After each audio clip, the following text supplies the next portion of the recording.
Hello दोस्तों, स्वागत है आपका आपके यूट्यूब चैनल स्टडी की पाठशाला में। जैसा कि आप जानते हैं, डेली हिंदी व्याकरण के नाम से सीरीज चल रही है जिसमें आपके साथ डिस्कस किया जाता है विलोम शब्द, वाक्यों, वर्तनी शब्द, अनेक शब्दों की एक शब्द, तत्सम, तद्भव, विशेष एवं विशेषण और पर्यायवाची शब्द डिस्कस किए जाते हैं। उसी पे बेस क्या है, आपके साथ क्वेश्चन आंसर की सीरीज डिस्कस की जाएगी, या आप यूँ कह लीजिए कि उस पर आपका रिवीजन हो जाएगा कि जो आपने क्लास में पढ़ा है, तो मान लीजिए रिवीजन क्लास है, क्योंकि उसी पे बेस क्वेश्चन आपके साथ डिस्कस किए जाएंगे। तो आइए उसी के क्रम में बढ़ते हुए आज की क्लास स्टार्ट करें। अगर आप इस चैनल पर नए हैं तो चैनल को सब्सक्राइब कर लीजिए, बेल आइकन को प्रेस कर लीजिए, जिससे आपको अगली वीडियो का नोटिफिकेशन मिल सके। ध्यान रखिएगा, जो क्लास प्रोवाइड करने की टाइमिंग है या समय है, आपको शाम 4 बजे आपको क्लास प्रोवाइड कर दी जाती है स्टडी की पाठशाला चैनल पर। तो ध्यान रखिएगा, शाम 4 बजे। आइए आज की क्लास स्टार्ट करें। तो सबसे पहले आपके साथ विलोम, जो विलोम है, विलोम पर क्वेश्चन आंसर डिस्कस किया जाएगा। तो ध्यान रखिएगा, सबसे पहले विलोम, जैसे आपकी क्लास चलती है उसी पे बेस क्वेश्चन आंसर की सीरीज़ ऐसे रखी गई है, अर्थात उसी सीरियल में आपके साथ उस पर बेस क्वेश्चन आंसर डिस्कस किया जाएगा। तो सबसे पहले आइए स्टार्ट करें पहला क्वेश्चन। तो पहला क्वेश्चन क्या है, तो विलोम पर है। तो अग्रज का विलोम शब्द है। तो पहला क्वेश्चन क्या है, अग्रज का विलोम शब्द है। अग्रज का ऑप्शन ए है अच्छत, ऑप्शन बी है अतुल, ऑप्शन सी है अनुज, ऑप्शन डी है अटल। तो इस क्वेश्चन का जो राइट आंसर होगा ऑप्शन सी। अग्रज का अर्थ क्या होता है, बड़ा भाई। क्या होता है, बड़ा भाई। और अनुज का अर्थ होता है छोटा भाई। तो अर्थात अग्रज का जो विलोम हुआ अनुज हुआ। अब बात करें नेक्स्ट शब्द जो है अच्छत। अच्छत का विलोम होता है छत। ध्यान रखिएगा, अच्छत का विलोम क्या है, छत है। अतुल का विलोम तुल है। और अटल का विलोम ध्यान रखिएगा ढुलमुल अथवा डामाडोल।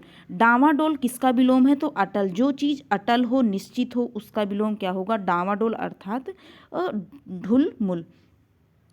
तो आपने इस क्वेश्चन से क्या सीखा, आपने सीखा कि अग्रज का विलोम अनुज होता है, अच्छत का विलोम छत होता है, अतुल का विलोम तुल होता है और अटल का विलोम ढुलमुल अथवा डावाडोल होता है। नेक्स्ट क्वेश्चन है, सृष्टि का विलोम शब्द है।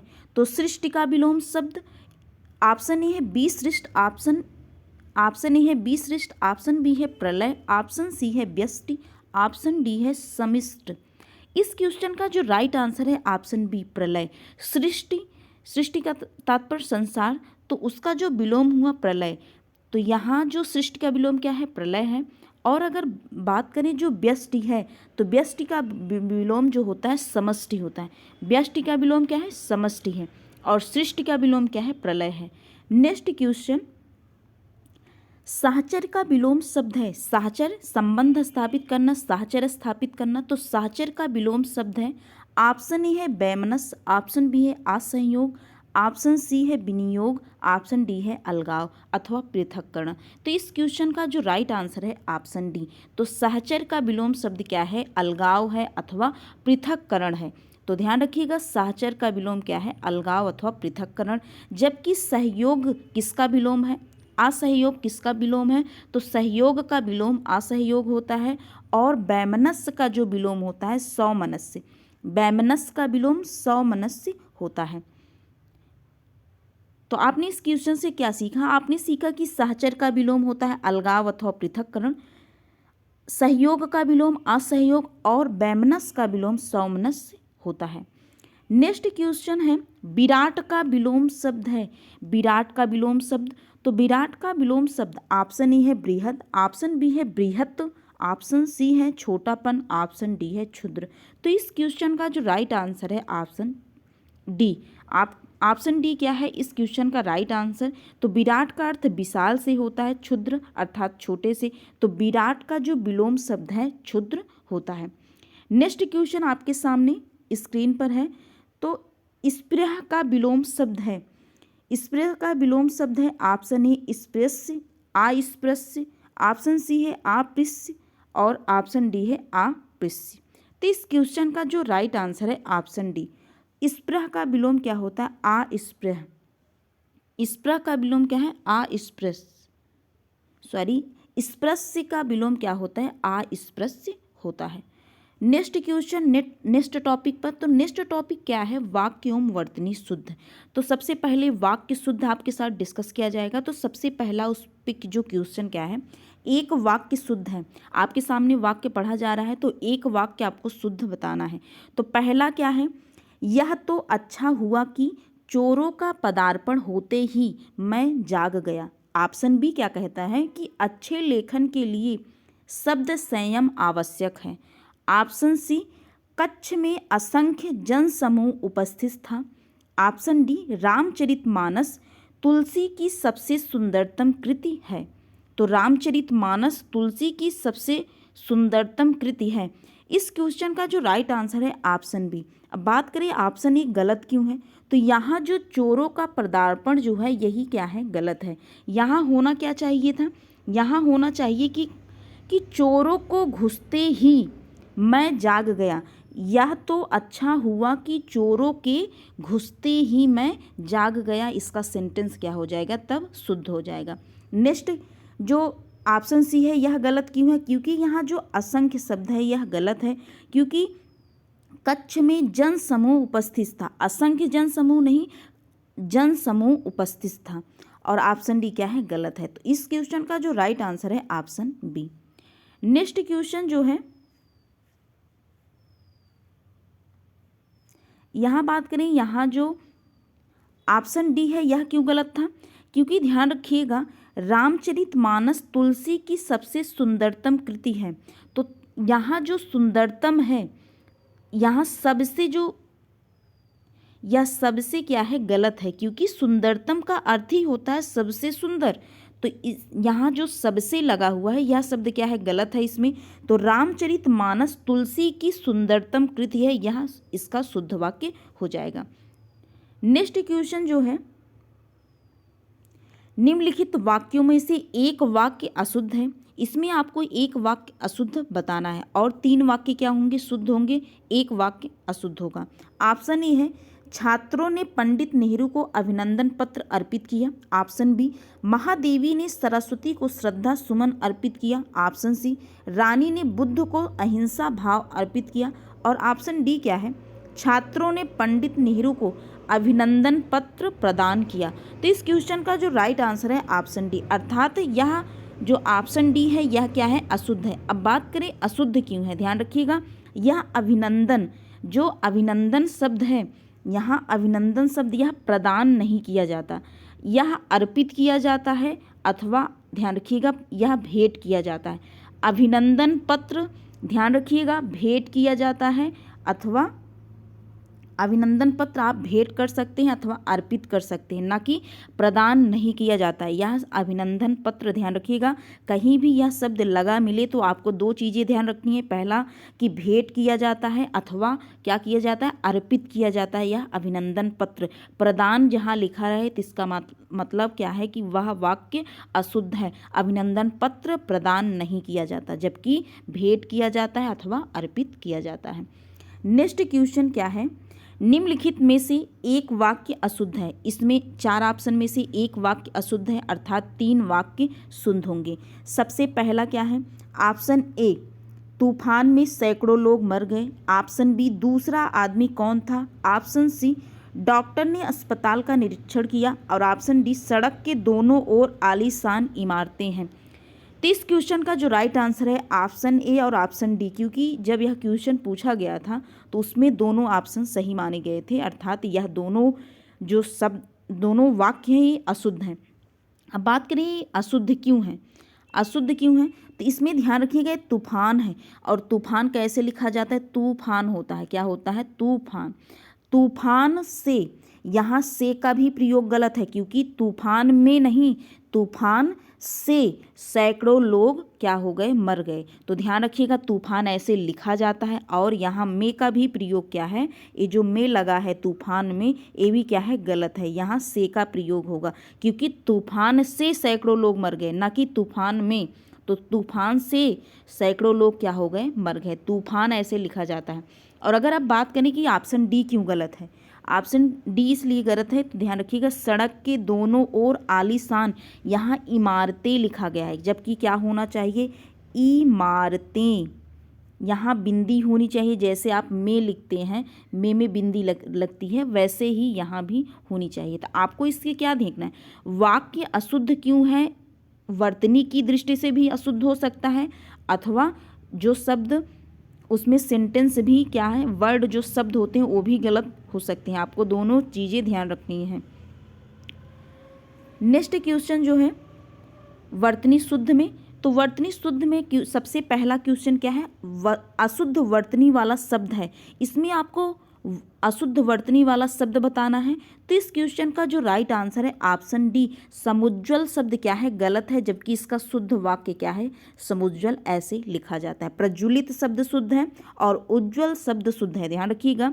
प्रज्वलित शब्द ऐसे लिखा जाता है, स्क्रीन पर आप देख रहे होंगे कि प्रज्वलित शब्द कैसे लिखा जाता है, ऑप्शन ए जो है प्रज्वलित शब्द शुद्ध है, और उज्ज्वल शब्द ऐसे लिखा जाता है, और समुज्ज्वल शब्द ऐसे लिखा जाता है। नेक्स्ट क्वेश्चन जो है वर्तनी, जो अशुद्ध वर्तनी वाला शब्द है, आपको अशुद्ध वर्तनी वाला शब्द बताना है। ऑप्शन ए है पारलौकिक, ऑप्शन बी है निश्चेष्ट, ऑप्शन डी जो है दुर्धर्ष, और ऑप्शन डी है आशीर्वाद। तो इस क्वेश्चन का जो राइट आंसर है ऑप्शन बी, निश्चेष्ट कैसे लिखा जाता है, ध्यान रखिएगा। निश्चेष्ट आपको ऐसे लिखा मिलेगा, निश्चेष्ट। ए शब्द क्या है, शुद्ध है, तो ध्यान रखिएगा निश्चेष्ट ऐसे लिखा जाता है। आपने इस क्वेश्चन से सीखा कि 4 ऑप्शन, अर्थात आशीर्वाद ऐसे लिखा जाता है, ऑप्शन जो सी है दुर्धर्ष ऐसे लिखा जाता है, और पारलौकिक शब्द ऐसे लिखा जाता है। तो पारलौकिक निश्चेष्ट हो गया और दुर्धर्ष हो गया, आशीर्वाद शब्द क्या है, शुद्ध है। नेक्स्ट जो क्वेश्चन है आपकी स्क्रीन पर, शुद्ध वर्तनी वाला शब्द है, तो शुद्ध वर्तनी वाला शब्द आपको बताना है। तो इस क्वेश्चन का जो राइट आंसर है, ध्यान रखिएगा, धोबिन। तो ऑप्शन ही है क्या है, इस क्वेश्चन का राइट आंसर है वर्तनी की दृष्टि से धोबिन शब्द क्या है, शुद्ध है, धोबिन। नेक्स्ट जो शब्द है आपकी स्क्रीन पर ध्यान रखिएगा, जो नेक्स्ट क्वेश्चन है शुद्ध वर्तनी वाला शब्द है, इस ऑप्शन के ए क्या है, भागीरथी, ऑप्शन बी क्या है, भागीरथी, ऑप्शन सी है भगीरथी, ऑप्शन डी है भागीरथी। तो इस क्वेश्चन का जो राइट आंसर है ऑप्शन बी, भागीरथी क्या है, इस क्वेश्चन का राइट आंसर है, ध्यान रखिएगा, भागीरथी क्या है, इस क्वेश्चन का राइट आंसर है। नेक्स्ट क्वेश्चन है शुद्ध वर्तनी वाला शब्द है, तो आपको शुद्ध वर्तनी वाला शब्द बताना है। तो इस क्वेश्चन का जो राइट आंसर है ऑप्शन सी, विरहिणी क्या है, इस क्वेश्चन का राइट आंसर है, विरहिणी, ध्यान रखिएगा, यही इस क्वेश्चन का राइट आंसर है। नेक्स्ट क्वेश्चन और नेक्स्ट टॉपिक की शुरुआत। नेक्स्ट टॉपिक क्या है, ध्यान रखिएगा, नेक्स्ट टॉपिक है अनेक शब्दों के एक शब्द, अथवा जिसे आप वाक्यांश के लिए एक शब्द के नाम से भी जानते हैं। पहला क्वेश्चन इस पे बेस क्या है कि जिसके पेट में माँ ने रस्सी बांध दी हो उसे कहते हैं। ऑप्शन ए है दामाद, ऑप्शन बी है दामाद इतर, ऑप्शन सी है दाम, ऑप्शन डी है दामोदर। इस क्वेश्चन का जो राइट आंसर है ऑप्शन डी, जिसके पेट में माँ ने रस्सी बांध दी हो उसे ही दामोदर कहा जाता है। नेक्स्ट क्वेश्चन है पीछे पीछे चलने वाला वाक्यांश के लिए एक शब्द है, तो पीछे पीछे चलने वाला वाक्यांश के लिए एक शब्द है, ऑप्शन ए अनुचर, ऑप्शन बी है अनुगामी, ऑप्शन सी है अनुवर्ती, ऑप्शन डी है अनुगमनीय। तो इस क्वेश्चन का जो राइट आंसर है ऑप्शन ए और ऑप्शन बी। तो ध्यान रखिएगा, पीछे पीछे चलने वाला अनुचर होता है, अनुगामी होता है, अथवा एक शब्द और होता है अनुयायी। क्या होता है, अनुयायी। अर्थात आपको 3 शब्द ध्यान रखना है कि पीछे पीछे चलने वाला किसको कहा जाता है, अनुचर भी होता है, अनुगामी भी होता है, और अनुन्यायी भी होता है। अर्थात अनुन्यायी ध्यान रखना है, अनुगामी ध्यान रखना है, और अनुचर, ये पीछे पीछे चलने वाले को कहा जाता है। नेक्स्ट जो क्वेश्चन आपकी स्क्रीन पर है, तो जिसकी कोई कीमत ना हो, जिसकी कोई कीमत ना हो वाक्यांश के लिए एक शब्द है। तो इस क्वेश्चन का जो राइट आंसर है ऑप्शन बी, अमूल्य। मूल्य होता तो क्या होता, कीमत होती, ये क्या लिखा गया है, अमूल्य, अर्थात आ उपसर्ग लगाया गया है, तो मूल्य होता, कीमत होती, लेकिन आ का तात्पर्य नहीं से होता है, क्या होता है, नहीं से। तो अमूल्य है, तो जिसकी कोई कीमत ना हो वही क्या है, अमूल्य है। और बहुमूल्य क्या है, जिसकी बहुत कीमत हो वही क्या है, बहुमूल्य है। नेक्स्ट क्वेश्चन है आपकी स्क्रीन पर, नेक्स्ट क्वेश्चन, थोड़ा नपा तुला भोजन करने वाला, थोड़ा नपा तुला भोजन करने वाला वाक्यांश के लिए एक उपयुक्त शब्द है? ऑप्शन ए है मितव्ययी, ऑप्शन बी है मितव्यय, ऑप्शन सी है मिताहारी, ऑप्शन डी है मिताहारीन।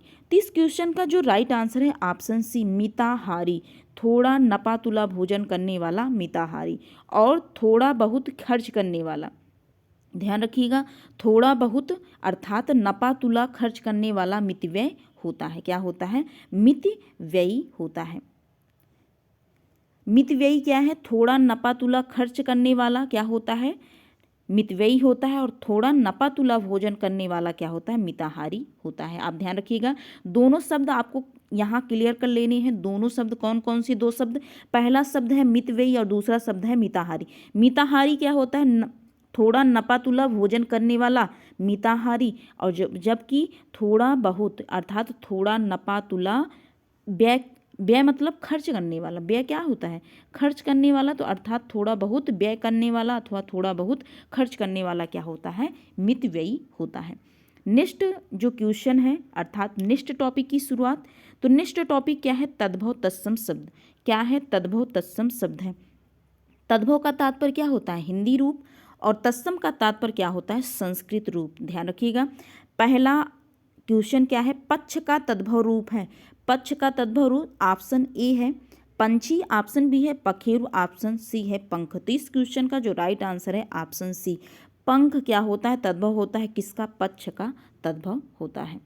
और ध्यान रखिएगा यह पंछी शब्द, तो पंछी शब्द जो होता है तद्भव होता है। पंछी शब्द क्या है? तद्भव है, जबकि इसका तत्सम क्या होता है? पक्षी होता है। ध्यान रखिएगा, पक्षी शब्द का पर्यायवाची क्या करते हैं? याद करते हैं। यही पक्षी शब्द क्या है? तत्सम है। किसका तत्सम है? तो पंछी शब्द का तत्सम है। नेक्स्ट क्वेश्चन आपकी स्क्रीन पर, निम्नलिखित में से तत्सम शब्द कौन सा है? तो निम्नलिखित में से तत्सम शब्द कौन सा है? ऑप्शन ए है शक्कर, ऑप्शन बी है सप्तशती, ऑप्शन सी है होली, और ऑप्शन डी है मोती। तो इसमें आपको तत्सम शब्द कौन सा है बताना है। तो इस क्वेश्चन का जो राइट आंसर है ऑप्शन बी, सप्तशती क्या है? यह तत्सम है। किसका तत्सम है? तो ध्यान रखिएगा, सतसई का तत्सम। किसका तत्सम? तो सतसई शब्द का तत्सम होता है सप्तशती। अब बात करें शक्कर, होली, मोती, ये सब कैसे हैं? तो तद्भव शब्द हैं। इनका तत्सम क्या होता है? होली का होलिका होता है, शक्कर का शर्करा होता है, और मोती का मौक्तिक होता है। क्या होता है? एक बार फटाफट रिवीजन कर लीजिए कि तत्सम शब्द का, तो तत्सम शब्द कौन है? सप्तशती है। सप्तशती किसका तत्सम है? तो सतसई शब्द का तत्सम है। शक्कर, होली, मोती, ये सब कैसे हैं? तद्भव हैं। शक्कर का तत्सम क्या होता है? शर्करा होता है। क्या होता है? शर्करा होता है। और होली का तत्सम होलिका होता है, और मोती का तत्सम मौक्तिक होता है। नेक्स्ट क्वेश्चन है आपकी स्क्रीन पर, निम्नलिखित में से कौन सा शब्द तद्भव है? तो इसमें आपको तद्भव बताना, अर्थात आपको हिंदी रूप देखना है। ऑप्शन ए है भ्रमर, ऑप्शन बी है व्याघ्र, ऑप्शन सी है क्षीर, और ऑप्शन डी है कोयल। तो इस क्वेश्चन का जो राइट आंसर है ऑप्शन डी, कोयल शब्द क्या है? कोयल शब्द है तद्भव अर्थात हिंदी रूप, जबकि भ्रमर, क्षीर, व्याघ्र ये सब क्या है? तत्सम रूप है। व्याघ्र किसका है? तो बाघ का। किसका है? बाघ का तत्सम रूप व्याघ्र होता है। भ्रमर आप जानते हैं भौरा होता है। भ्रमर क्या है? भौरा होता है। भ्रमर क्या है? भौरा। तो भ्रमर, व्याघ्र, कोयल, क्षीर। तो कोयल शब्द कैसा है? तद्भव है, जबकि व्याघ्र क्या और भ्रमर, क्षीर क्या है? तत्सम है। तो भ्रमर शब्द ध्यान रखिएगा, भ्रमर भौरा हो गया, क्षीर खीर हो गया, और व्याघ्र बाघ हो गया। नेक्स्ट क्वेश्चन आपकी स्क्रीन पर, तो नेक्स्ट क्वेश्चन क्या है? निम्नलिखित शब्दों में से नया का तत्सम रूप है। निम्नलिखित शब्दों में से नया का तत्सम रूप, ऑप्शन ए है नव्य, ऑप्शन बी है नूतन, ऑप्शन सी है नवल, ऑप्शन डी है नवीन। इस क्वेश्चन का जो राइट आंसर है ऑप्शन ए, नव्य क्या होता है? तत्सम रूप होता है किसका? नया का। अर्थात नया कैसा शब्द है? तो यह तद्भव शब्द है, इसका तत्सम नव्य होता है। और नूतन, नवीन, नवल ये सब किसके पर्यायवाची हैं? तो अर्थात नए के पर्यायवाची हैं, नया का पर्यायवाची है। नेक्स्ट क्वेश्चन आपकी स्क्रीन पर, निम्नलिखित में से तत्सम शब्द के मेल की दृष्टि से शुद्ध युग्म है। इसमें तत्सम तद्भव के मेल की दृष्टि से शुद्ध युग्म आपको बताना है। ऑप्शन ए है हरिद्रा हरिद्वार, ऑप्शन डी है पर्यंक परख, और ऑप्शन बी है पृष्ठ पन्ना, और ऑप्शन डी है चुल्लीक चूल्हा। तो इस क्वेश्चन का जो राइट आंसर है ऑप्शन बी, पृष्ठ का पन्ना भी होता है। ध्यान रखिएगा, पृष्ठ आपको तत्सम तद्भव, तो पृष्ठ कैसा है, तत्सम आप जानते हैं किसका, पीठ भी आप सुने होंगे, तो ये पीठ भी इसका भी तत्सम होता है। और ध्यान रखिएगा पन्ना, पन्ना पृष्ठ क्या हो गया, पृष्ठ का तद्भव क्या हो गया, पन्ना हो गया। जबकि हरिद्रा आप जानते हैं हल्दी का है, हरिद्रा किसका तद्भव है, सॉरी हरिद्रा किसका तत्सम है, तो हल्दी का। और पर्यंक ध्यान रखिएगा, पर्यंक किसका तत्सम है, तो पलंग का, किसका, पलंग का, पलंग का किसका, पलंग का तत्सम होता है पर्यंक। और बात करें चूल्हा, तो चूल्हा यानी चुली, चुली जो होता है चूल्हा का एक तद्भव रूप, अर्थात चुल जो है तत्सम है, चूल्हा क्या है, तद्भव होता है। नेक्स्ट क्वेश्चन, नेक्स्ट क्वेश्चन और नेक्स्ट टॉपिक क्या है, विशेष एवं विशेषण। क्या है, विशेष एवं विशेषण। विशेष से क्या होता है, जिसकी विशेषता बताई जाए वही क्या कहलाता है, विशेष से कहलाता है। ध्यान रखिएगा, विशेष से क्या होता है, जिसकी विशेषता बताई जाए, और विशेषण क्या होता है, जिस शब्द के द्वारा विशेषता अर्थात बताई जाए वही क्या होता है, विशेषण होता है। तो पहला क्वेश्चन विशेष एवं विशेषण में, तो पहला क्वेश्चन है आपकी स्क्रीन पर, मोहन एक अच्छा विद्यार्थी है, मोहन एक अच्छा विद्यार्थी है, वाक्य में विशेष से है। तो विशेष से ध्यान रखिएगा, जिसकी विशेषता बताई जाए वही विशेष से होता है, आपको ध्यान रखना है। पहली बात तो इसकी डिफिनीशन किसकी, विशेष शब्द की। अब आपको मोहन एक अच्छा विद्यार्थी है, इसमें विशेष से बताना है, तो किसकी विशेषता बताई जा रही है इसमें, मोहन एक अच्छा विद्यार्थी है, विद्यार्थी की विशेषता बताई जा रही है। तो विद्यार्थी शब्द क्या हो गया, विशेष हो गया, क्योंकि विद्यार्थी कैसा है, अच्छा है। मोहन क्या है, उसका नाम है, उस विद्यार्थी का नाम है, लेकिन विशेषता किसकी है, तो विद्यार्थी की विशेषता है। मोहन एक अच्छा विद्यार्थी है, विद्यार्थी की विशेषता अच्छाई की है। तो अर्थात इस क्वेश्चन में जो विद्यार्थी शब्द है वही क्या है, विशेष है। नेक्स्ट क्वेश्चन इसी से मिलता जुलता नेक्स्ट क्वेश्चन आपको बताना है। तो इस पे क्वेश्चन, मोहन सुंदर बालक है, वाक्य में विशेष है, मोहन सुंदर बालक है, वाक्य में विशेष है। अब आपको क्या ध्यान रखना है, मोहन सुंदर बालक है, बालक सुंदर है, बालक का नाम मोहन हो सकता है, बालक सुंदर है, तो बालक की विशेषता बताई जा रही, वही क्या है, विशेष से अर्थात संज्ञा है। जबकि सुंदर, सुंदर शब्द, जो शब्द किसी की विशेषता बताए वही क्या कहलाता है, विशेषण कहलाता है। क्या कहलाता है, विशेषण और विशेष क्लियर, इसकी डिफिनीशन आप स्पष्ट रखें, अर्थात आपको पता होना चाहिए। विशेषण, विशेषण क्या है, जिस शब्द के द्वारा किसी की विशेषता बताई जाए वही शब्द क्या कहलाता है, विशेषण कहलाता है। अर्थात सुंदर क्या है, विशेषण है। बालक जिसकी, अर्थात जिसकी विशेषता बताई जाए वही क्या कहलाता है, विशेष से कहलाता है। तो इसमें बालक क्या है, विशेष से है। तो क्या कहा, क्या क्वेश्चन में क्या था कि वाक्य में विशेष है, अर्थात बालक शब्द क्या है, इसमें विशेष है। इस क्वेश्चन का राइट आंसर सी है। नेक्स्ट क्वेश्चन है, सुधामयी वात्सल्यमयी तू प्रेमीमयी है, वाक्य में विशेष है। सुधामयी वात्सल्यमयी तू प्रेमीमयी है, वाक्य में विशेष है। इस क्वेश्चन का जो राइट आंसर है, ध्यान रखिएगा, उपयुक्त में से कोई नहीं, अर्थात इसमें सुधामयी वात्सल्यमयी और प्रेमीमयी क्या है, विशेषण है। अब आपको इसकी व्याख्या से क्लियर करना चाहेंगे, ध्यान रखिएगा इसकी व्याख्या में क्या लिखा गया है। इसकी व्याख्या से देखें, सुधामयी का अर्थ सुधा से भरा हुआ, वात्सल्यमयी का अर्थ वात्सल्य से भरा हुआ, तथा प्रेममयी का अर्थ प्रेम से भरा हुआ होता है। अतः सुधामयी वात्सल्यमयी प्रेमीमयी विशेषण हैं, ये विशेष नहीं है। तो अर्थात कहने का तात्पर्य क्या है, सुधामयी, सुधामयी का अर्थ क्या होता है, सुधा से भरा हुआ। वात्सल्यमयी, वात्सल्यमयी का अर्थ क्या है, वात्सल्य से भरा हुआ। प्रेमीमयी का अर्थ क्या है, प्रेम से भरा हुआ। तो अर्थात ये शब्द कैसे हैं, सुधामयी वात्सल्यमयी तू प्रेमीमयी क्या है, विशेषण है, इसमें विशेष नहीं है। तो इस क्वेश्चन का जो राइट आंसर था ऑप्शन डी था। नेक्स्ट क्वेश्चन, नेक्स्ट क्वेश्चन आपकी स्क्रीन पर है, बड़ा घर, छोटा आदमी और नीला वस्त्र में विशेष कौन कौन पद हैं। तो विशेष कौन कौन पद हैं आपको इसमें विशेष बताना है। तो विशेष क्या होता है, आप जानते हैं कि विशेष क्या होता है, जिसकी विशेषता बताई जाए। अब आपको देखना है बड़ा घर, घर की विशेषता क्या है, बड़ा होना। घर की विशेषता क्या है, बड़ा होना। छोटा आदमी, आदमी की विशेषता है छोटा। नीला वस्त्र, वस्त्र की विशेषता है नीला होना। वस्त्र कैसा है, नीला है। अर्थात घर हो गया, आदमी हो गया, वस्त्र, ये सब क्या है, विशेष हैं। तो इस क्वेश्चन का जो राइट आंसर है ऑप्शन सी है। नेक्स्ट क्वेश्चन और नेक्स्ट टॉपिक। नेक्स्ट टॉपिक क्या है, पर्यायवाची शब्द, अर्थात समानार्थी शब्द, समान अर्थ प्रकट करने वाला शब्द जिसे आप समानार्थी, इसका अर्थ क्या होता है, अर्थात पर्यायवाची का पर्याय क्या होता है, समानार्थी इसका पर्याय होता है। सबसे पहला क्वेश्चन अगर बात करें, बगीचा का पर्यायवाची शब्द है। ऑप्शन ए है निर्जन, ऑप्शन बी है व्यंजन, ऑप्शन डी है आराम, ऑप्शन डी है कल्पसाल। तो इस क्वेश्चन का जो राइट आंसर है ऑप्शन सी। पर्यायवाची शब्द बगीचा का पर्यायवाची शब्द क्या होता है, आराम होता है।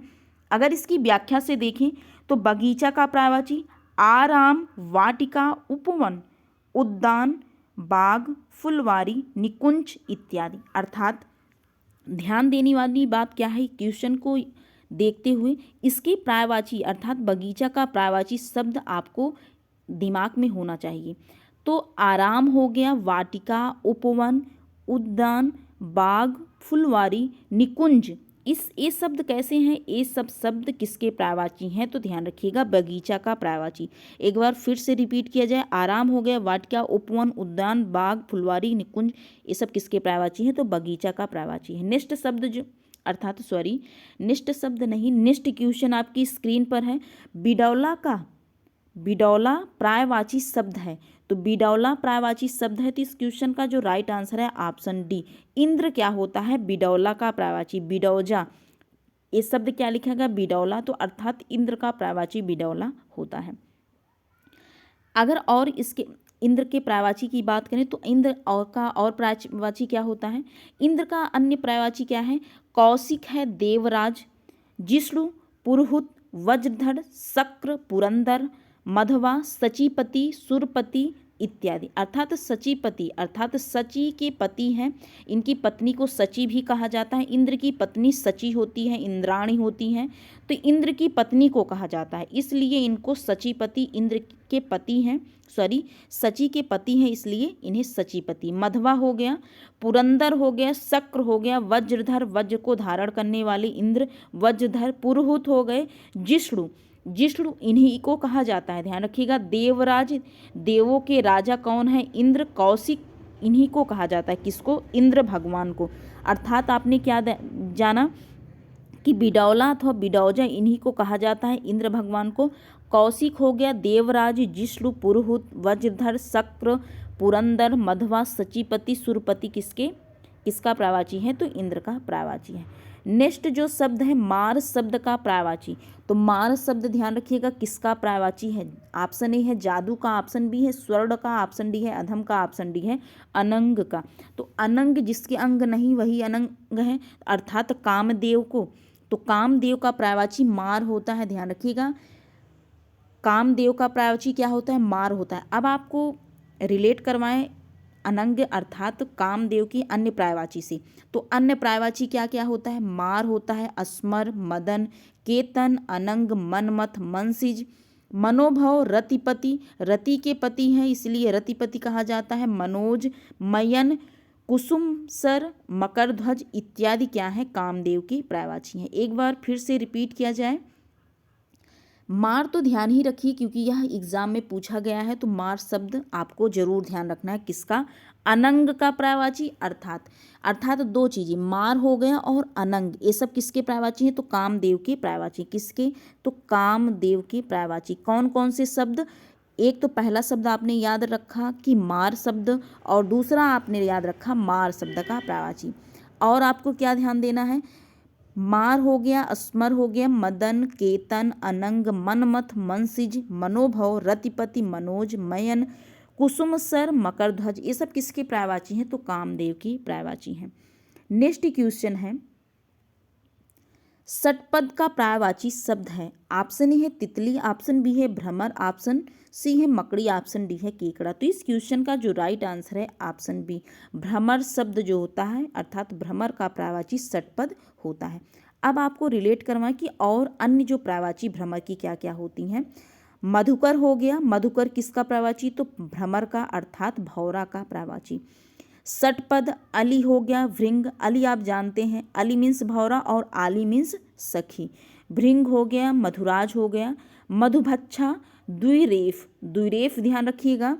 चंचरीक भी पूछा हुआ क्वेश्चन है तो चंचरीक आपको ध्यान रखना है। मधुप हो गया, सिलीमुख, भौरा, ये सब किसके पर्यायवाची हैं? तो भ्रमर अर्थात भौरा के पर्यायवाची हैं। षटपद किसका पर्यायवाची? तो भ्रमर का। चंचरीक ध्यान रखिएगा भौरा का पर्यायवाची। अली आपको ध्यान रखना है किसका पर्यायवाची? तो भौरा अर्थात भ्रमर का पर्यायवाची। षटपद भी ध्यान रखना है और द्विरेफ भी आपको ध्यान रखना है। ये जो 4-5 चीज़ें हैं इनको तो आपको ध्यान ही रखना है। कौन कौन से? षटपद हो गया, भ्रमर हो गया, चंचरीक, अली, षटपद, द्विरेफ, ये सब किसकी पर्यायवाची हैं? ये भौरा के पर्यायवाची हैं। और क्या हैं भौरा के पर्यायवाची? मधुकर हो गया, भृंग, मधुराज, मधुभच्छा, मधुप, सिलीमुख और भौरा। सिलीमुख को भी आपको ध्यान रखना है। नेक्स्ट क्वेश्चन इसी पे बेस है, आपको अब बताना है, आपके साथ डिस्कस किया गया। तो कौन सा शब्द भ्रमर का पर्यायवाची नहीं है? ऑप्शन ए है सलभ, ऑप्शन बी है चंचरीक, ऑप्शन बी है चंचरीक, ऑप्शन सी है सिलीमुख, ऑप्शन डी है मिलिंद। इस क्वेश्चन का जो राइट आंसर है ऑप्शन ए। तो चंचरीक, सिलीमुख, मिलिंद, ये सब किसके पर्यायवाची? तो भ्रमर के पर्यायवाची। किसके? भ्रमर के पर्यायवाची। और ध्यान रखिएगा सलभ जो है टिड्डा का पर्यायवाची। किसका? टिड्डा का पर्यायवाची होता है। जो ये सलभ है, ये सलभ किसका पर्यायवाची है? तो टिड्डा का पर्यायवाची। और चंचरीक हो गया, मिलिंद हो गया, सिलीमुख किसके पर्यायवाची? तो भ्रमर के पर्यायवाची। किसके? भ्रमर अर्थात भौरा के पर्यायवाची। आज की क्लास में बस इतना ही। अगर आपको वीडियो पसंद आया हो तो please like, share and subscribe to my channel. मिलते हैं नेक्स्ट वीडियो में। आज के लिए बस इतना ही। आई होप आपका रिवीजन हुआ होगा, क्योंकि यह उसी पे बेस है तो अर्थात रिवीजन ही हुआ। जो आपने क्लास 3 दिन ली उसी पे बेस क्वेश्चन आपके साथ डिस्कस किए गए। तो आज की क्लास में बस इतना ही। आई होप आपको क्लास अच्छी लगी होगी। Thank you.